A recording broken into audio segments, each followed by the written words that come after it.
அந்த சின்ன பிராணி சகதியில மாட்டிக்கிட்டு துடிச்சுக்கிட்டு இருந்தது. அதை பார்த்தேன். உடனே என்னுடைய இதயத்துல ஒரு முள்ளு தச்சது மாதிரி ஒரு உணர்வு. அந்த முள்ளை பிடுங்கி எறிஞ்சேன், அவ்வளவுதான். உண்மையில் அந்த பிராணிக்கு நான் உதவினேங்கிறத விட எனக்கு ஏற்பட்ட இன்னலை போக்கிக்கிட்டேன் அப்படிங்கிறது தான் உண்மை. அதுதான் பொருத்தம். அப்படி இருக்கிறப்போ இதில் புகழறதுக்கு என்ன இருக்குது அப்படின்னாரு ஆபிரகாம் லிங்கன். எவ்வளவு யதார்த்தமான வார்த்தைகள் பாருங்க. இந்த காலத்தில் நம்மளையும் பல பேர் அப்படி உண்டு. நீச்சல் தெரியாத ஒரு ஆள் தண்ணியில் இறங்கிட்டான். தண்ணி ஆழம்ங்கிறது அப்புறமா தான் தெரிஞ்சுது. தத்தளிக்க ஆரம்பிச்சுட்டான். வாழ்னு கத்துறான்.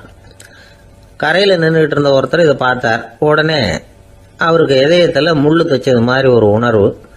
உடனே குபீர்னு தண்ணியில் பாய்ஞ்சார். அவரை காப்பாற்றி கரைக்கு கொண்டுட்டு வந்து சேர்த்தார். இதை பார்த்துக்கிட்டு இருந்த இன்னொருத்தர் காப்பாற்றின அந்த ஆளை பாராட்டி புகழ்ந்தார். என்ன புகழாதீங்க சார் அப்படின்னார் அவர்.